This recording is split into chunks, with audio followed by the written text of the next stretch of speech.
Fala pessoal, tudo bem? Sejam muito bem-vindos em mais um episódio do The Good News Cast.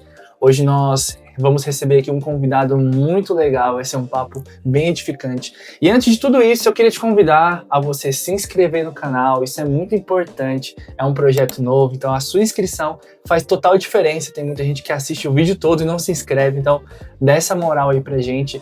Também não se esqueça de curtir o vídeo, comentar, isso vai fazer com que o YouTube ele entenda que é um vídeo relevante e alcance mais pessoas.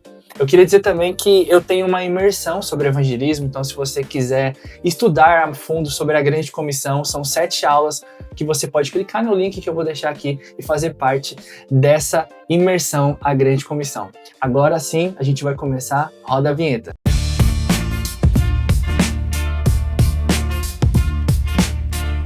Pastor, que prazer te receber. Prazer é todo meu, muito obrigado. Queridão.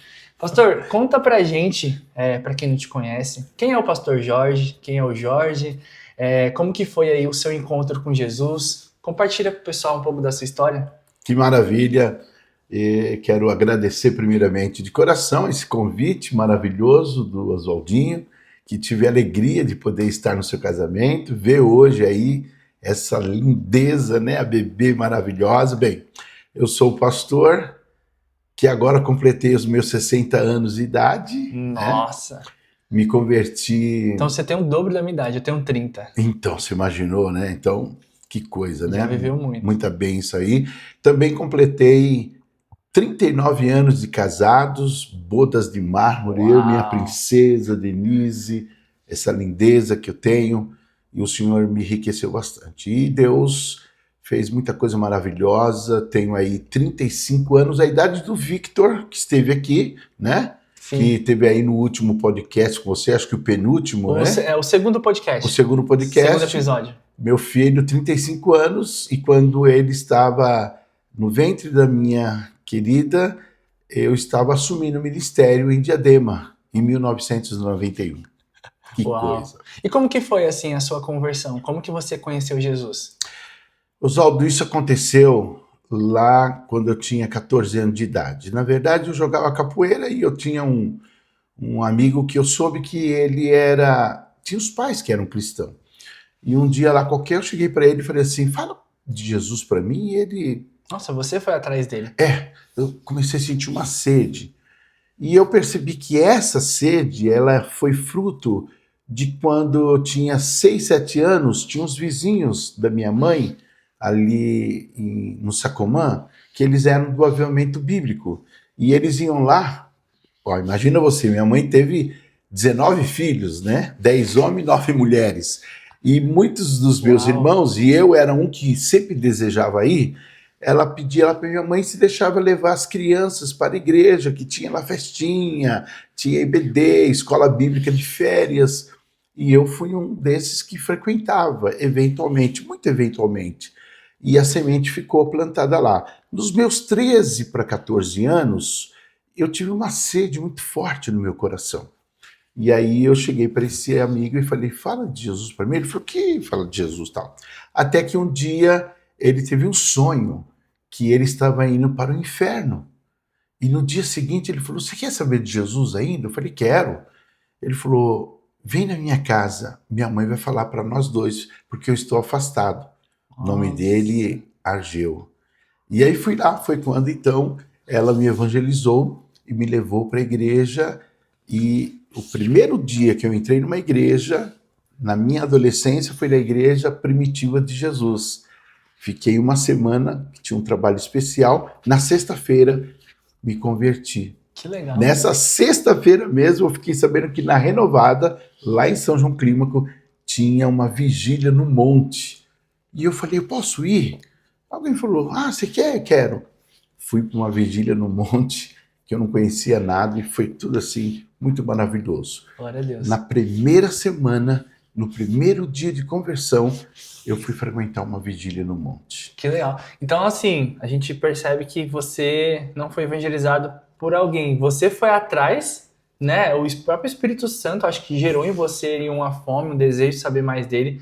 E você foi atrás de alguém que estava afastado. E você acabou sendo o canal para evangelizar essa pessoa também, né? Foi, porque ele deu alguns insights, algumas vezes, jogando capoeira comigo, de que ele já tinha sido de igreja evangélica. Uhum. E eu queria, então, conhecer um pouquinho sobre isso, sentir sede. Foi por isso que eu o procurei. Que legal. Entendeu? E assim, pastor, depois da sua conversão, depois de você ficar firme na fé, né? Usamos esse termo. Como que foi ali a parte de evangelismo, assim, as experiências que você teve no seu início de conversão? Como que eram essas histórias da sua faculdade, ali, o início da sua juventude? Oswaldo, foi uma experiência muito forte para mim, porque o primeiro impacto foi na minha casa, né? A minha casa precisava ser evangelizado. Minha família inteirinha era endemoniada, minha mãe, minhas irmãs, e eu sofri muito porque eu tive toda uma pressão muito forte sobre isso. E eu precisava de muita ajuda. E Deus me deu uma sede na alma de levar a minha família para Cristo. E meu pai bebia muito e também teve assim, muita rejeição da parte do meu pai. Porque eu sei que o tempo é muito curto, mas eu fui descobrir, só aos meus 37 anos de idade, depois de casado, já com os meus filhos, já pastoreando, eu fui descobrir que dos 19 filhos da minha mãe, eu fui o único filho que não era filho dele. E por isso que eu fui muito rejeitado. Mas eu o amei e fiz uma sepultura maravilhosa naquele momento do meu papai. Mas isso fica para uma próxima feita. E aí, na igreja, eu também tinha uma sede, queria evangelizar. E rapidamente, em 82, eu comecei a buscar a fazer o seminário teológico, queria evangelizar. E eu me lembro que eu entrava dentro dos ônibus, hoje parece que não tem muito disso, mas na época eu entrava e falava com o motorista, eu posso entregar uns folhetinhos? E ele dizia assim, vai vender alguma coisa? Eu falei, não. Entregar os folhetinhos, e quando acabar os folhetinhos eu abria a boca e dizia, boa noite. Todo mundo me olhava, né? Eu estava vindo ou do seminário teológico e tudo mais, e eu falava ali, sabia que Jesus Cristo te ama? Sempre tinha um versículo já preparado e tal. Durante 3, 4 minutinhos e me aceitava e ia embora, deixava uma mensagem de Deus. Isso foi muito maravilhoso.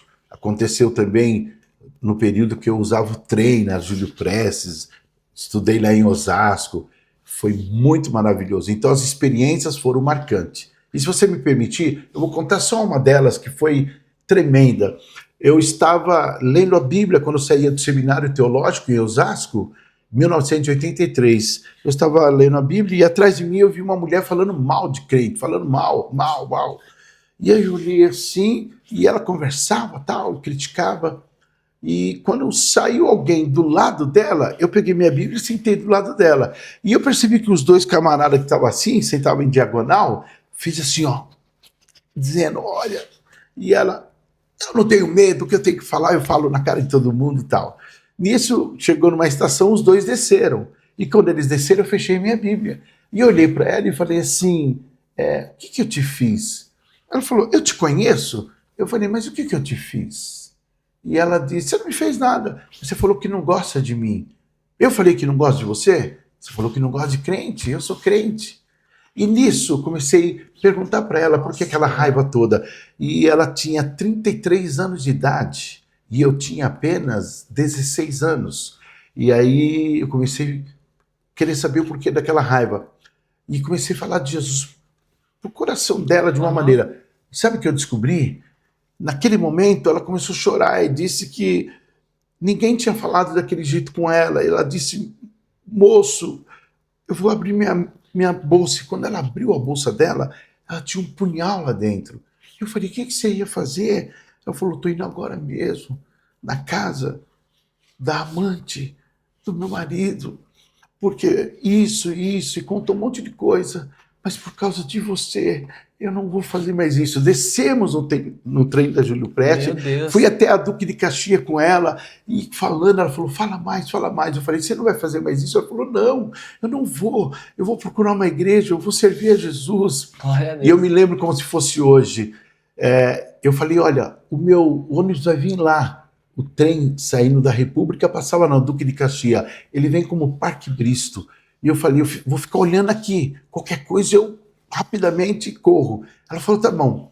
Nisso eu falei, meu ônibus chegou. Ela falou, tá bom. E eu atravessei a avenida assim rapidamente. No momento que eu estou atravessando, ela grita assim, fala, tchau, menino.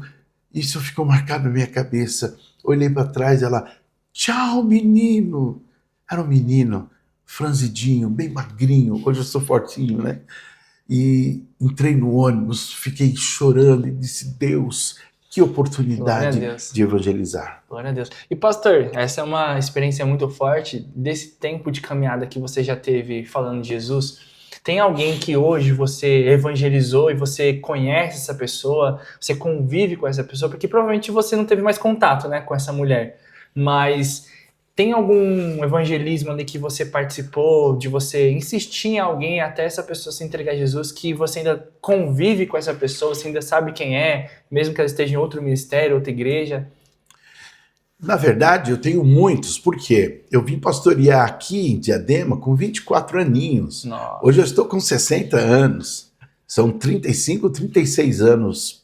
Então, muitos desses foram porque aqui em Diadema, na feira que tinha ali no Marilene, eu colocava o meu Poisé, eu tinha um carro que era um Fusquinha 65, 6 volts, 1.200 cilindrada, e eu trazia uma bateria, colocava ali, e eu ligava ali um som, juntamente com alguns irmãozinhos que eu tinha, numa igrejinha, num salãozinho pequenininho, e eu punha para fora da igreja, e ali eu começava a evangelizar, e falar do amor de Deus, as pessoas passando, e ganhei algumas almas ali. Algumas pessoas paravam para ouvir, e depois, com o tempo, fui visitá-las e conhecendo a vida delas.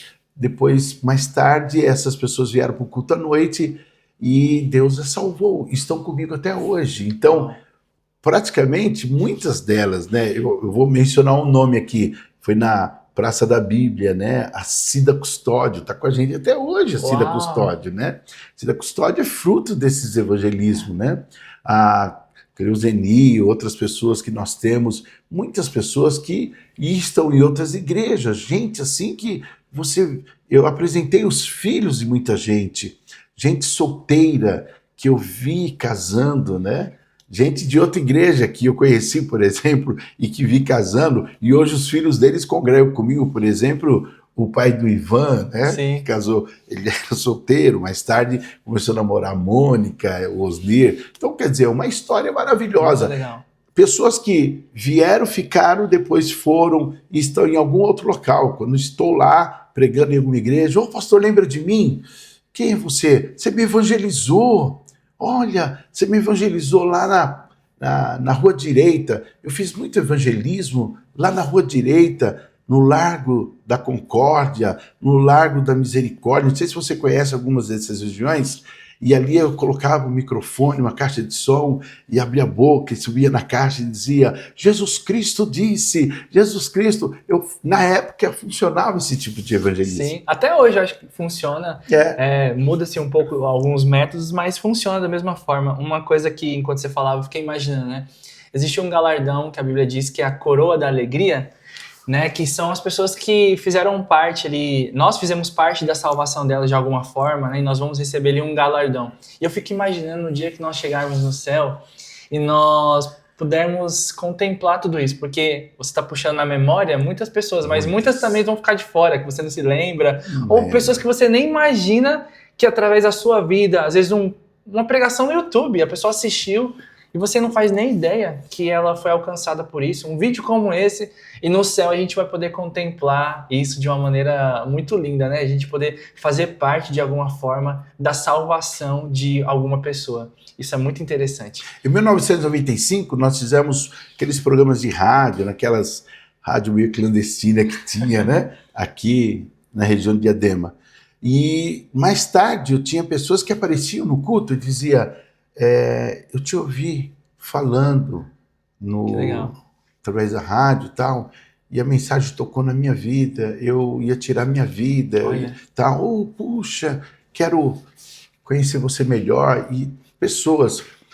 E eu me lembro muito bem que eu comecei a pregar em muitas igrejas aqui. Eu tenho um testemunho para te contar. Eu estava pregando numa igreja ali no Casa Grande, e nesta igreja eu estava lá pregando e eu preguei sobre Isaías, olhai para mim.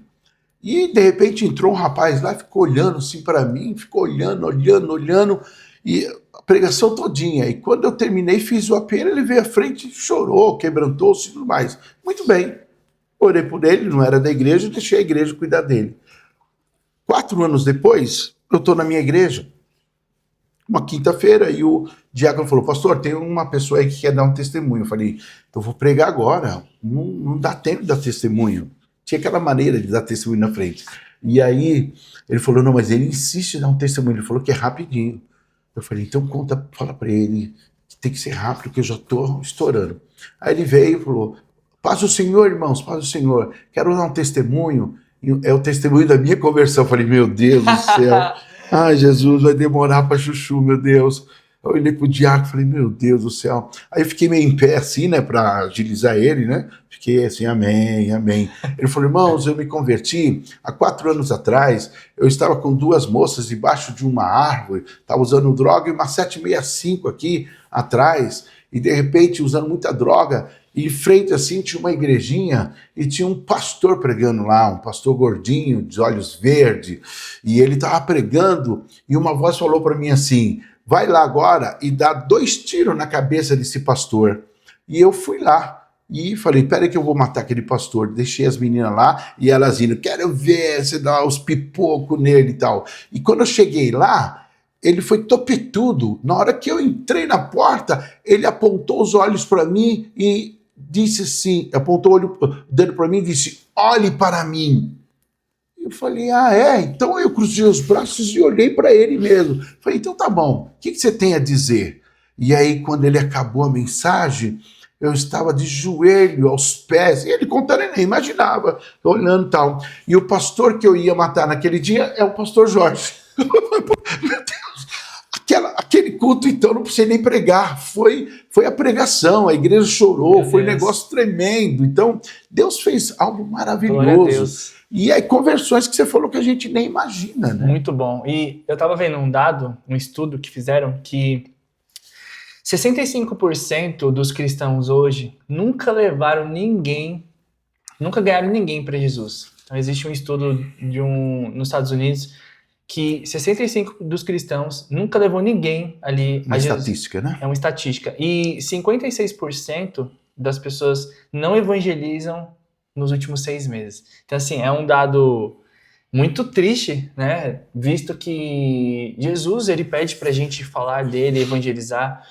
E hoje, nas experiências que você teve durante esse tempo, como pastor também, o que você enxerga que faz com que as pessoas elas não compartilhem sobre Jesus? O que você enxerga que é um impeditivo, né? Porque assim, quando você se converte, parece que você tem uma chama diferente, né?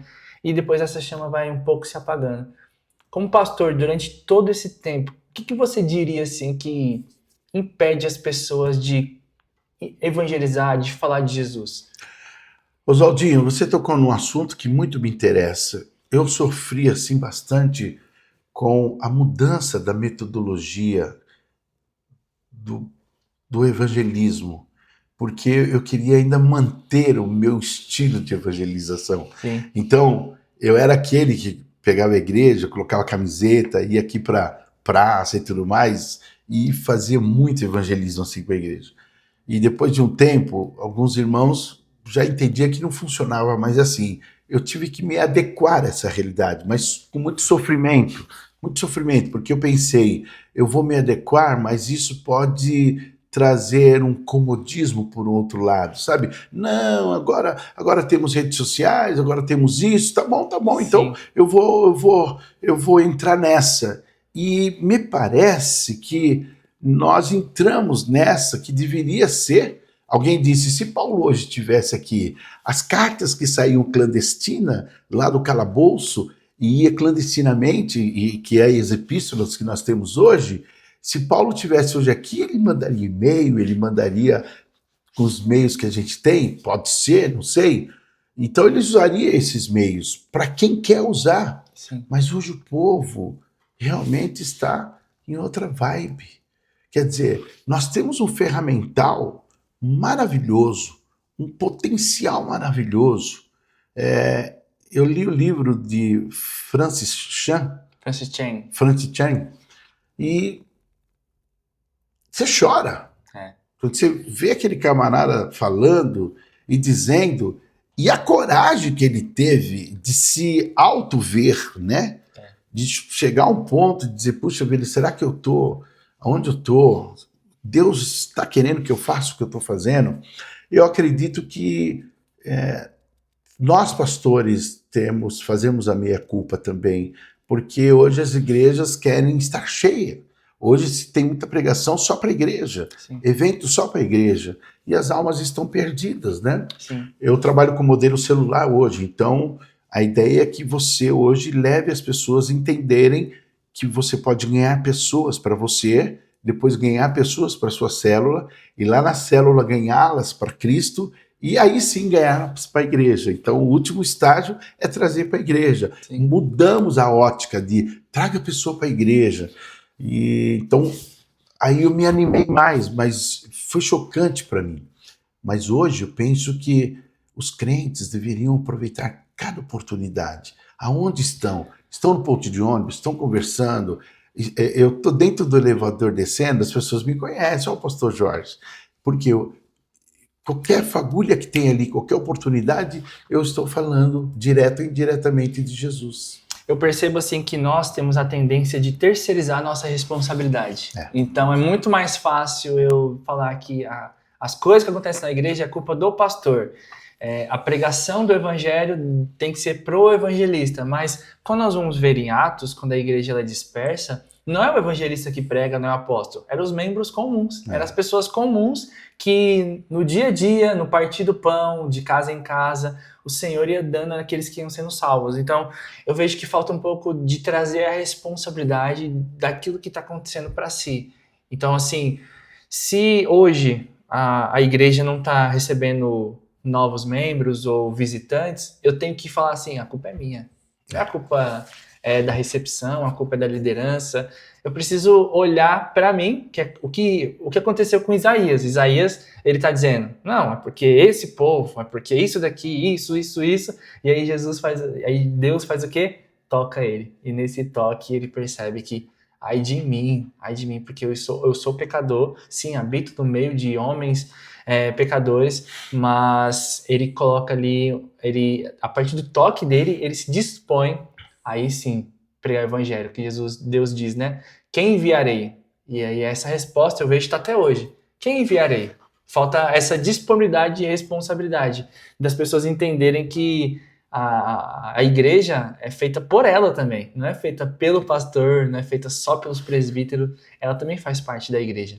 E nesse período seu, né, pastor, que você estava no início ali da sua conversão, de evangelismo, muitas coisas, como que foi o momento que Deus ele te chama para o pastoreio? Como você já estava estudando teologia, pelo que eu entendi, como que você foi direcionado a esse lugar que, olha, o Jorge agora, o Senhor vai reservar ele para ser um pastor? O meu coração já começou a se apaixonar por pregar o evangelho para as pessoas desde quando me converti. Uhum. Então comecei a evangelizar na minha rua, nas pessoas que moravam na minha vizinhança, os meus pais, né? Qualquer pessoa que chegava em casa, eu lembro que qualquer pessoa que chegava em casa eu queria falar de Jesus. Meu pai bebia bastante e chegava um advogado lá, porque meus irmãos tinham problemas com a justiça, e aí eu já me levantava e eu vou falar de Jesus. Meu pai dizia, se você falar eu te dou um murro. E eu vou falar. Ele falou, eu te dou um murro. E eu queria falar de Jesus para aquela pessoa, novo convertido, sabe? Uhum. E aí ele sentado assim no sofá, eu me lembro como se fosse hoje, e eu fazia assim, vou falar a ele, te dar um murro. Eu me lembro como se fosse hoje isso. E às vezes eu tinha um medo, né? Que eu tinha 14, 15 anos, e às vezes eu aproveitava e falava, e aí ele me batia. Eu cheguei a apanhar por causa disso, né? Ele me põe para fora de casa, ele desligava a energia quando eu estava tomando banho, enfim, porque eu unia também aquele probleminha que eu não era filho e tal. Então uma coisa unia a outra. Mas saindo dali eu já queria evangelizar. E na igreja, nas vigílias, Deus começou a despertar pessoas, trazendo uma mensagem para o meu coração, que ele me levantaria para isso. E uma vez eu estava no monte, orando, tinha 16 anos, quase 17, solteiro ainda, e o Senhor me deu uma visão claramente, era lá no monte ali, perto da ilha de Capri. E o Senhor me mostrou assim um campo verdinho, verde, muito verde. E aí me mostrou uma ovelhinha assim, bem naquele campo. E depois como estourando pipoca, e já não era mais verde, era tudo branquinha. Aí o Senhor falou assim, meu servo, eu te darei um rebanho. Meu Deus, eu fiquei muito entusiasmado. Saí dali da vigília, fui na casa do pastor Oswaldo e fui lá, teu xará, meu pastor. Falei, pastor Oswaldo, estou aqui.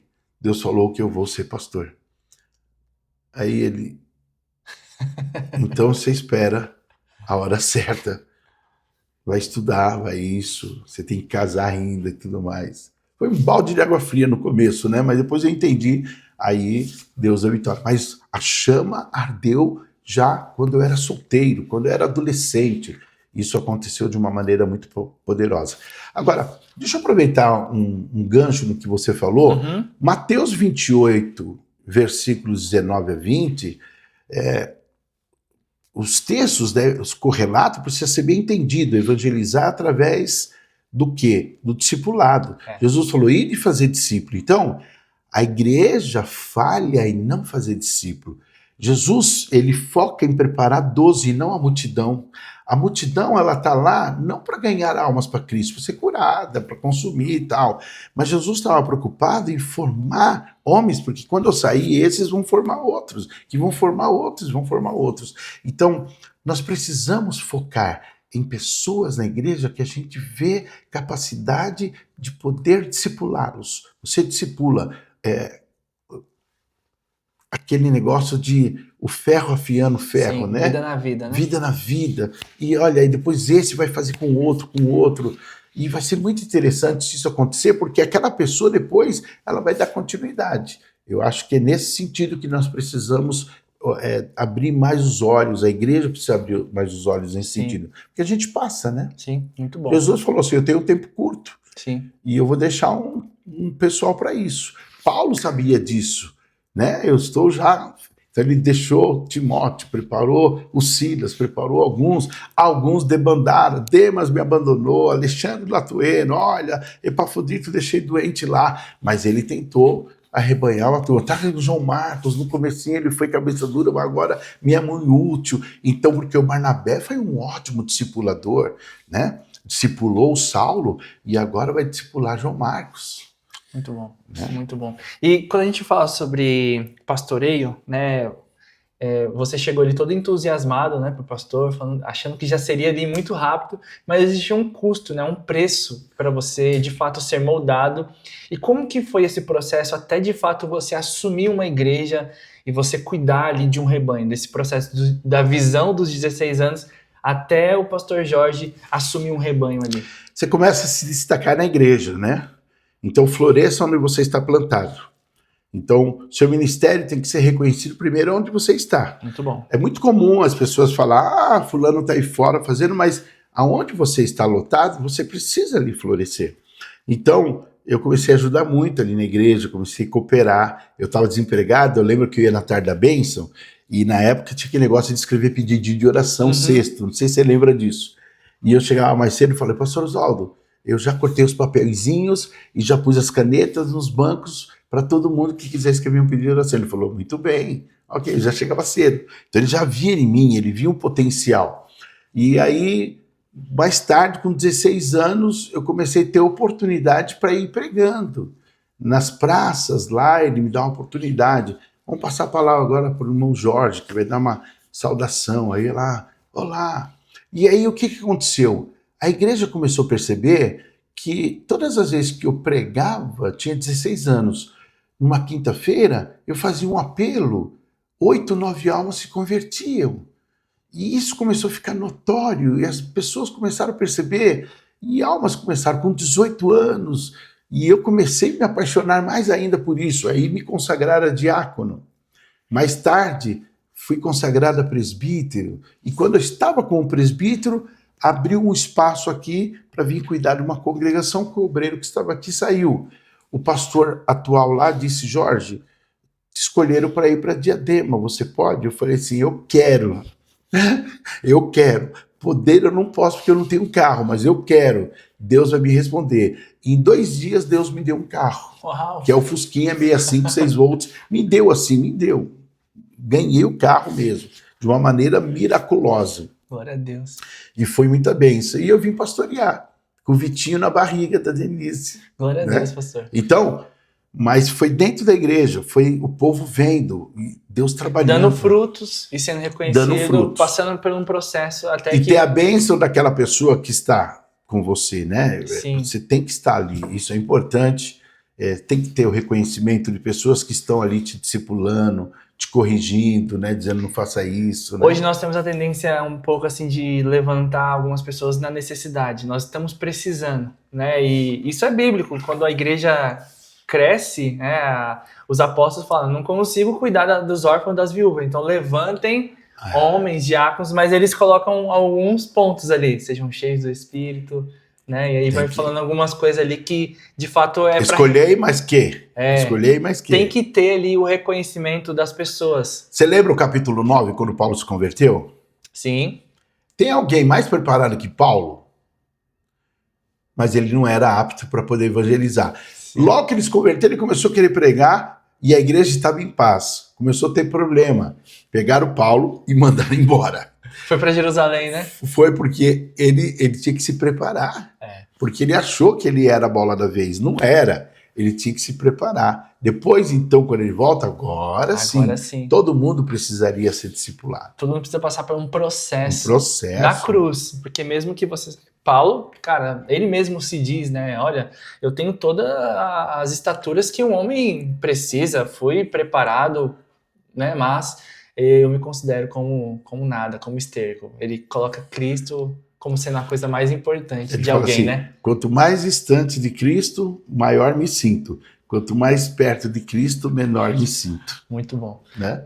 Pastor, nesse período assim da sua vida, tem muita história, né, para contar.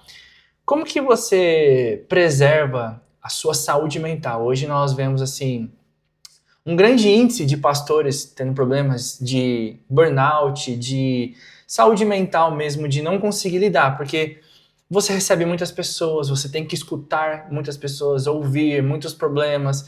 Como que você se preserva num lugar de continuar amando o Senhor, continuar amando a sua igreja e não, assim, né, desistir de tudo, como alguns pastores até tiram a sua própria vida? Esse é um assunto muito importante. É uma conversa que sempre tenho com a minha esposa, já conversei com o Vitinho, às vezes o Vitor falava para mim assim: nossa, mas você tem que ter, né? É normal ter, né? Eu falo assim: tá bom, mas eu vou fazer o quê? Não tenho, né? Pelo menos não tive até agora. Mas eu entendo que todo mundo precisa de ajuda, mas nesses meus 60 anos de idade, Oswaldinho, nunca pensei em desistir. E eu sempre dizia para minha esposa, eu uso literalmente o texto de Provérbios 4:23. Você lembra? Não. De tudo que se deve guardar, guarda o coração. Porque dele procede as fontes da vida, a saída das vidas. Eu não sou esponja. Então ela dizia, meu Deus, sempre falava para mim assim, meu Deus, quantos problemas você lidar, quantas pessoas. Eu vou para a cama, deito e durmo. Eu durmo. Aquele problema não me afeta. E eu entendo que tem pastores que não, pastores jovens hoje, né? Olha, eu vou entregar porque eu tô, minha família, eu não tô aguentando. Eu respeito, então se tem que tratar, vai tratar.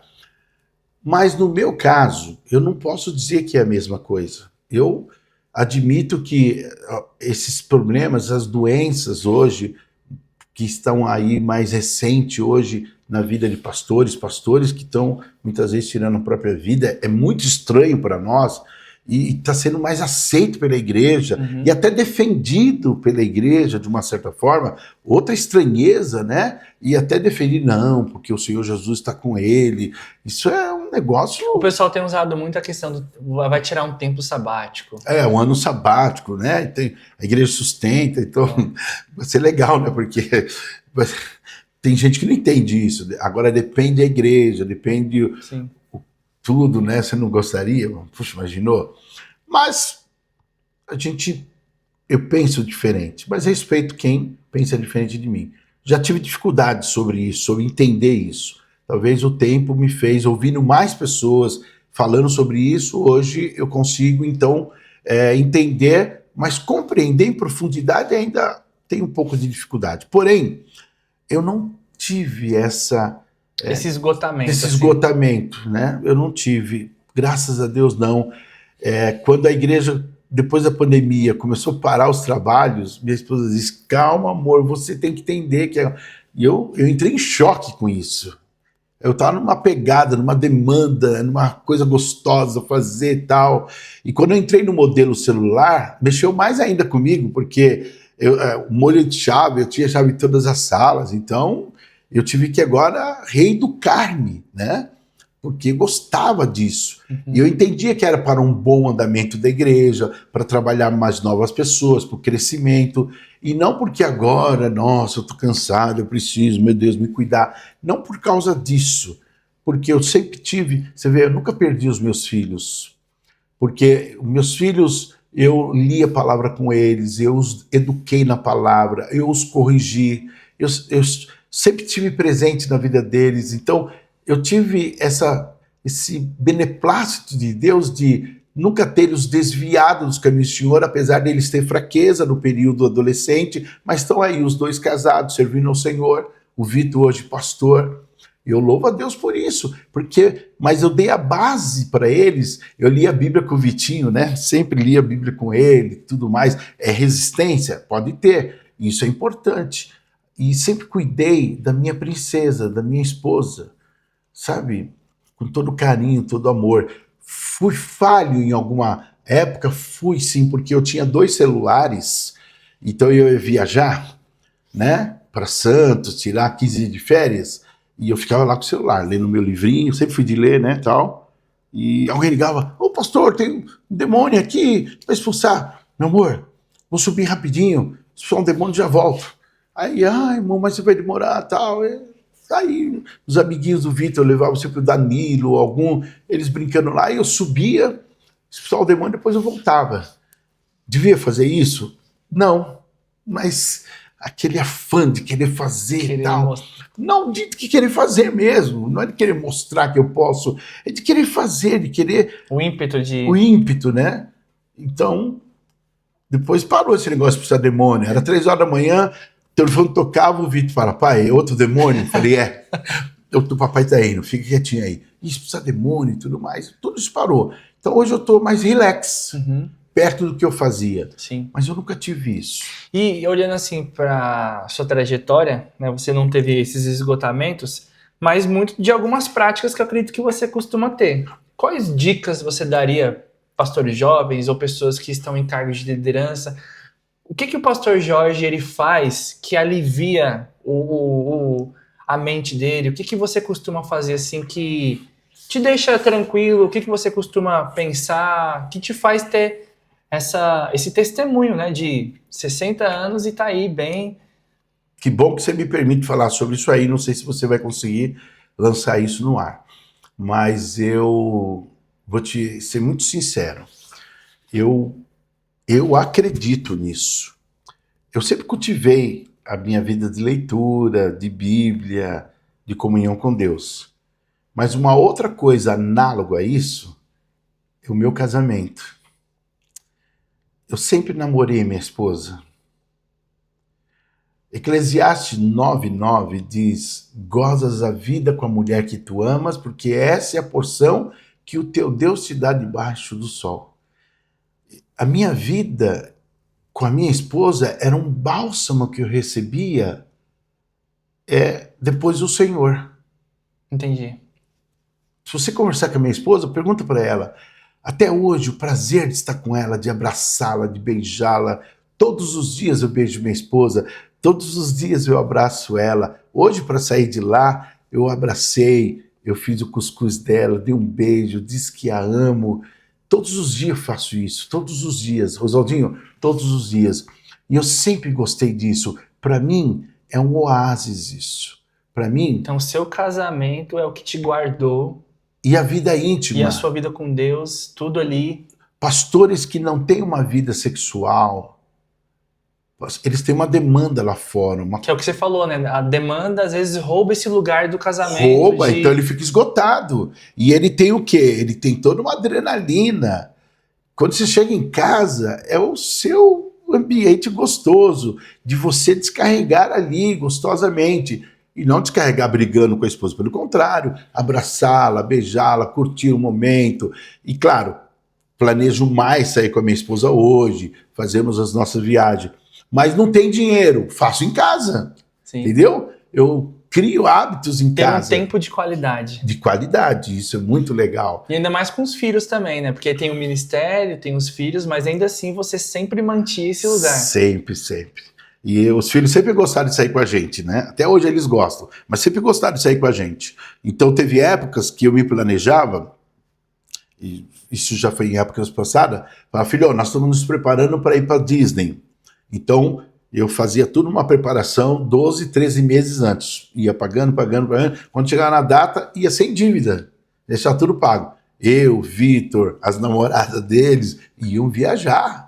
Ia lá, ficava 7 dias, às vezes 14 dias, acho que nós somos 3, 4, eu fui 5 vezes com a Denise total, mas acho que o Vitor e a Keila foram 3, a Bianca e tal. Curti mesmo, saí com eles, quando não é para lá, fiz o Beach Park, fiz o Tito, levar eles para o Beach Park, para alguns lugares, sempre gostamos de sair juntos. Quando não, eu e minha esposa. Você também tinha um momento só, você e ela. Ah, isso é importantíssimo. Essencial, né? Mas, ó, o melhor momento que eu tenho com a minha esposa é dentro da minha casa. Então, esse é o melhor, porque esse é o diário. Essa é a rotina. Então, se o pastor não souber aproveitar a rotina dele e ele esperar, agora eu vou viajar, ele fica carente, porque o dia a dia dele na obra é mais pesado. Muito bom. Pelo que eu entendi aqui, ó, para quem está assistindo, então uma das coisas muito importantes é que o pastor, mesmo com todos os problemas, ele não era uma esponja, deitava tranquilo, né? Estava ali tentando ajudar, mas sabendo que ele não pode resolver todas as coisas e não terceirizar a família. De fato, ter tempo com a família, ter tempo com a esposa, tempo com aquilo que realmente importa. E isso fez com que você hoje possa chegar com 60 anos e estar feliz, alegre, com força, vigor e continuar no mistério. Isso foi uma bênção e tem sido uma bênção até hoje. Glória né? a Deus. Eu me sinto assim, cada vez mais feliz em poder desfrutar esse momento com ela, entendeu? Muito legal. E assim, pastor, como que você poderia dar uma dica, né, para pessoas que estão discernindo ali, como o pastor Jorge lá atrás, 16 anos, estava recebendo algumas visões, pessoas que estão discernindo ali um chamado pastoral, um chamado eclesiástico na igreja, qual que seria o próximo passo que ela deveria dar? Entrar num curso teológico, prestar contas para alguém? O que ela poderia fazer? Falar com o pastor dela? Porque geralmente, às vezes, pode acontecer de dar um balde de água fria, a pessoa querer desistir. Mas como que ela poderia entender que não é para ela desistir, mas ela continuar mantendo essa chama aí, se ela está discernindo isso? Se for para dar um conselho, eu daria esse conselho. Hoje nós temos cursos teológicos que nós chamamos EAD, né? Uhum. Então, eu sou muito apaixonado pelo presencial. Foi o que eu fiz, foi o que eu gosto de fazer e dei muita aula, tive um seminário teológico, né? Fui reitor aqui muito tempo e tal, você sabe disso. E hoje a gente tem aí uns sem números de meio de estudar e maravilha, maravilha. Porém, eu penso que isso não ainda forma o pastor. Ele informa, ele dá informações. Para formar, você tem que se encostar em alguém. Entendi. que tem um chamado. Entendi. Você tem que ir lá e falar, vou ficar perto desse camarada. Vou servir junto com essa pessoa. Elias e Eliseu. Barnabé e Saulo. Entendi. Apartai-me Barnabé e Saulo. Porque ali você aprende na prática. As práticas Você daquilo vai que ser ela corrigido, você se permite ser corrigido. Você percebe que algumas pessoas não dão bons obreiros, né? E às vezes eles até querem se destacar como bons, mas não se dão bons obreiros, porque eles não se permitem isso, eles se isolam, né? Eu sou mais eu, só porque pregam bem e tudo mais, mas é abrir uma igreja, dar com os burros na água, acaba perdendo, porque não se permitiu ser lapidado, estar do lado de alguém. Se aproxima de alguém, ouça alguém, vai vendo aquela pessoa, aprenda com ele, daqui a pouco você se torna até maior que ele. Muito bom. Lembra da história? Não importa que ele cresça e eu diminua? Sim, sim. Né? Legal. Ó, o Moisés, em relação ao Josué, o que o Josué falou? Senhor, tô com medo. Sim. Eu era servidor de Moisés. Mas qual foi a façanha de Moisés? E qual foi a de Josué? O Moisés foi capaz de tirar o povo do Egito. Josué entrou. Mas não foi capaz de colocá-los na terra prometida. Deus capacitou Josué. A Bíblia fala, melhor é o fim do que o começo. Nós precisamos, né, aprender com as pessoas, mas entender aquilo que Deus tem com a gente também, né? Entender e valorizar aquilo que nós carregamos, pra gente também não querer ser um Moisés e se esquecer que nós somos um Josué. Exato. Muito bom. E, pastor, hoje você tem cursos para pastores? Você prepara outros pastores? Ou você... os cursos que você dá é voltado para outra coisa? Como que é? Na verdade, nós tínhamos um seminário teológico, agora estávamos pensando em ter aí o curso para pregadores, né? E os meninos que eu estou preparando eles também, Carlos, Vitor, e o pessoal, essa juventude, porque a gente está indo, né?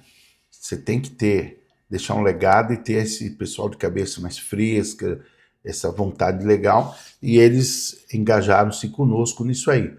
Só não deu porque nós tínhamos um certo número, 13, 14, e nós precisávamos de um número maior, porque sempre tem desistência, então você ia ter um formato que era melhor. E a ideia era preparar pregadores, dar todo um material legal para eles, ensiná-los, você quer aperfeiçoar e tudo mais. Legal. Mas eu tive já há muito tempo o curso da teologia básica, né? Desde conhecer a Bíblia, para quem nunca sabe o que é uma Bíblia, bibliologia e tal, até uma simples faceta daquilo que você falou sobre escatologia. O que é escatologia? Que bicho de sete cabeças. Primeira vez que eu fui falar de escatologia na igreja, quando eu vim para cá, em 1991, eu me lembro que um diácono meu olhou para mim e falou assim, pastor, aquela besta do Apocalipse é um monstro que vai sair de sete cabeças, assim, do mar e tal. Falei, você está assistindo muito aqueles filmes japoneses e tal. Mas é interessante. Então, hoje, na verdade, nós estamos mais ministrando na igreja, então não estou dando curso para ninguém hoje. Legal. Né? E assim, pastor, na sua rotina, você... Mais palestras para casais. Saindo daqui, eu tenho palestras para casais hoje, tenho todas dia dos namorados aí, muitas palestras para casais, esse mês, o mês que vem, porque palestramos muito nessa área. E como que você entende a prestação de contas de um pastor? Assim, tem hoje muitas igrejas, tem muitos pastores que não prestam conta para ninguém, e eles acabam sendo pessoas que só eles dão ordens e não são pastoreados também. Como que você entende isso, pastor? Tem aquela ideia de que abaixo de mim todo mundo, acima de mim só Deus, né? O sistema nosso presbiteriano, na Igreja da Família, o sistema presbiteriano, nós temos um presbitério onde você tem reunião, você tem pessoas que a gente dizima lá, tem reuniões, então você tem colegas pastores, que você pode escolher alguém para conversar, e eu tenho pessoas que a gente conversa e tudo mais. Fora isso, eu tenho conselho na igreja. Apesar do meu conselho ser um conselho de gente mais nova, de 30 anos, né? Acho que o mais velho que eu tenho lá no conselho é o Vitor, 35. 35. Né? E Nossa, o um conselho bem jovem. bem jovem, mais velho é o Victor. Uau. Não, o Victor não, acho que é o Marcelo agora. O Marcelo está com 40 e pouco, que veio de outra igreja, e o pastor Marcelo, que é pastor comigo. E então, nós conversamos bastante, trocamos ideia, e além disso, eu tenho uma síntese pastoral que eu faço uma vez por mês com o Victor e o pastor Marcelo, onde eu levo eles para tomar um café, e ali a gente conversa, bate papo, falamos sobre as nossas realidades, discutimos algum ponto sobre peso, bagagem, e inclusive desafiei eles a saírem com as esposas, marcarem isso, e trazemos algumas realidades nossas, né? Então, eu procuro também fazer isso entre nós, porque Legal. eles me conhecem ali. Às vezes, conversar com outras pessoas, vamos falar com outros que não sabem nada, não, por que não falar com aqueles que sabem, Sim. daqueles que estão todo dia com você? Agora, uma outra pessoa que eu acho muito legal, que conhece muito eu, e eu converso bastante, conhece o meu tendão de Aquiles, é minha esposa. Tem que ser, né? Ela sabe. Tem que ser. Então, com ela, eu tenho tudo assim, cartas abertas mesmo. Sim. Isso é muito legal. Isso é muito legal. Muito bom. Se você não tem uma esposa amiga, uma companheira, porque quando Deus estava lá conversando com Adão, Deus falou assim, não está muito legal não. O homem precisa de Deus, mas o homem precisa de outro ser humano. Ele falou, vou trazer uma mulher auxiliadora, né? Então, Deus trouxe a mulher, e Muito isso legal. foi muito importante para auxiliar ali Glória a Deus. essa relação, e você deve fazer valer isso. Muito bom. Somente nós, os homens, né? Sim. Os homens são muito assim, né? Não Muito querem- prático. Não quer carregar o peso só pra si, não quer compartilhar. Muito racional, muito prático, deixa para mim, né, Sim. tal. E as mulheres são mais emoções, então precisamos nos curvar. E as mulheres têm uns conselhos muito sábios. É impressionante. Parece até o Espírito Santo falando através da boca delas. Conselhos muito únicos, assim. Muito legal. Pastor, pra gente encerrar, tem algum versículo, assim, algum texto que você gosta demais, algo que te marcou muito nessa história aí, nessa sua caminhada? Um texto não, né? Tem alguns textos, né? Falar de um texto eu vou pecar, porque eu sou um amante pela um Bíblia. apaixonado pela Bíblia, né? Eu gosto demais da Bíblia. Sempre gostei de ler muito a Bíblia, e eu acho que a Bíblia mexe muito comigo e mexe com todos aqueles que realmente se apaixonam por ela. Então, eu entendo que as pessoas que todos os dias entenderem que Deus, ele deixou uma palavra viva para o seu coração, você vai todos os dias desfrutar disso. Tem Um pão fresco, né? Assim como estava no tabernáculo de Moisés, tinha um pão fresco ali, pão um pão fresquinho para te alimentar, para você se não passar alimentar. fome. Tem um texto de Miqueias, né? Entre outros textos, não sei se você conhece, eu posso falar de cor aqui, tá bom? Pode. Miqueias 7:7, né? Eu, porém, olharei para o Senhor e esperarei no Deus da minha salvação, e o meu Deus me ouvirá. Houve um momento na minha vida que, quando jovem, solteiro, eu apanhava muito do meu pai, e eu, muito pobre, né? Eu não tinha comida, e eu arrumei emprego para trabalhar, e eu não tinha marmita para levar. E eu me lembro que eu ficava em jejum. Ficava em jejum até o horário do culto, que começava às 8 horas da noite lá em São João Clímaco. Mas eu ficava fraco, porque aí o pessoal fala assim, ô irmão, você não come não? Não, estou em jejum. Mas é que eu não tinha comida. Minha mãe falou, filho, não tem, que o que a gente comia em casa. Uhum. E eu não tinha para levar no outro dia. Eu falei, então tá bom, mãe. E eu ia a pé para o trabalho, eu morava no Sacomã, descia até a Persianas Colômbia, que era ali na Anchieta, mas eu ia com fome. Mas um dia eu estava com muita fome, né? Eu não estava em jejum, e eu vi um camarada assim, né? Falei assim, puxa, você vai almoçar onde? Ele falou, eu vou almoçar na minha casa aqui em frente, né? Mas eu não sei fazer comida. Aí eu falei, posso ir com você? Um feijão lá aguado e tudo, e acabei comendo com ele. E aí o irmãozinho da igreja ficou sabendo que eu ia trabalhar sem marmita, sem nada. E ele acabou me franqueando, falou assim, puxa, Jorge, eu aqui sobrando, e eu estou sabendo que você passa todo dia, ele morava na Vila Arapuá, passa todo dia de manhã ali e pega lá a marmita toda manhã. Falei, puxa, obrigado, irmão. Obrigado, agradecido de coração. Eu passava lá. Eu me lembro que quando eu passava, a esposa dele, cedinho, 6 horas da manhã, já estava assim, geladinha na geladeira. Aí ela me dava assim, ô, paz, irmã Ângela, tudo bem. Mas eu já abria assim, já tinha um ovo, assim, já pegava ovo, já comia. Tamanha a fome que eu tava. E Deus me abençoou. E aí, numa dessas ocasiões, eu estava indo para casa ali na Anchieta, Jacques Maritain, a escola que eu estudava, eu tinha 15 anos, 16 anos, eu estava em jejum, sem comer nada, 10 horas da noite, voltando para casa, e eu não podia entrar, porque meu pai me batia, ele bebia, e aí eu ficava no toco cantando lá, né? Ficava cantando alguns louvores, descansou a alma, ficava cantando alguns louvores, até ele dormir. E numa dessas eu encontrei um homem que estava vindo ao meu encontro, né? E ele estava assim, eu achei estranho de noite assim, aquele deserto, e aí eu fui para a calçada, ele foi para a calçada. Aí eu fui para o meio da rua, ele foi para o meio da rua. Eu falei, meu Deus, e agora?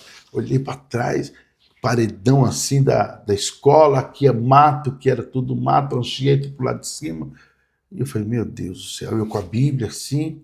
Aí eu fui de novo para a calçada, ele também foi, e ele assim, ó, com uma roupa esquisita, cheia de tiras, assim, enorme.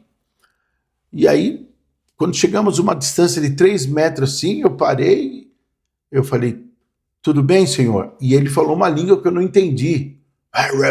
Eu falei, pus a Bíblia assim na frente, falei, em nome de Jesus, em nome de Jesus. E ele falando uma língua, né? Um rosto horrível. Aí fomos assim mudando de posição. Em nome de Jesus, em nome de Jesus, em nome de Jesus. Satanás, em nome de Jesus. Eu com medo terrível. E aí, no que ele foi mudando de posição comigo, que eu fui virar assim depois para olhar, aí eu, assim, em nome de Jesus, eu fui virar, não tinha mais ninguém. Nossa. Não tinha mais ninguém. E longo assim, ó, aquele muro enorme, tudo longo, não tinha mais ninguém. Aquele dia eu corri tanto. Cheguei em casa assim, sem fôlego, bati na porta, mãe, abre. Foi o próprio Satanás aquele dia, uma experiência muito forte que eu tive. E Deus me disse, eu estou te capacitando para enfrentar Satanás. Então o Senhor me trouxe muita força. E de lá para cá foi o que eu mais enfrentei, foi expulsar demônio em vários momentos. Teve casas que eu entrava assim, que antes de entrar, 2 horas da manhã, eu estava chegando, né? Aí eu ouvi o grito lá dentro, não entra que eu vou te matar. E a família dizendo, você vai matar quem? Não entra que eu vou te matar. E eu estava entrando e dizia, eu sei o que ele está falando. Está falando comigo. Ah, o senhor já está aí, pastor. Para querer intimidar. É, porque Deus foi maravilhoso. Foi Glória a muita Deus. bênção. Eu louvo a Deus por tudo que Deus fez e sou muito grato. Glória E a quero Deus. ficar firme Amém. até a volta dele. Amém. E onde as pessoas podem te encontrar, né? Se as pessoas quiserem te seguir, acompanhar os vídeos da igreja, onde as pessoas podem te encontrar? Você colocou, inclusive, lá, eu vi lá PR Jorge Alves, né? Tem o meu Instagram. Toda sexta-feira pela manhã, às 8h30 da manhã, eu faço uma live, né? Conversando com o povo, batendo um papinho, alguns temas, enfim. E aqui na igreja também, né? Legal. Não sou uma pessoa famosa, né? Não nas mídias, né? Mas não precisa ser. Mas eu estou sempre acessível às pessoas, né? Amém. Eu louvo a Deus. E foi um prazer muito maravilhoso ter conhecido você. Sim, prazer foi todo né? meu. Ter conhecido você. E eu acho que eu gostaria de ter sido muito mais amigo seu. Amém. Vamos tentar, né? Na nossa rotina. De verdade. É isso. Pastor, obrigado de verdade. Obrigado por essa participação nesse pelo convite episódio. que você me fez. Acredito que vai abençoar muito quem está assistindo. Me abençoou muito conhecer um pouco mais das suas histórias, da sua caminhada, e é uma honra poder conversar com você. E faço o voto que você cresça nesse projeto seu. Amém, amém. Amém? Gente, se vocês gostaram desse episódio, curtam, compartilhem esse vídeo, manda lá no grupo da igreja, tenho certeza que vai ser muito edificante para todo mundo que assistir. Até a próxima, que Deus abençoe.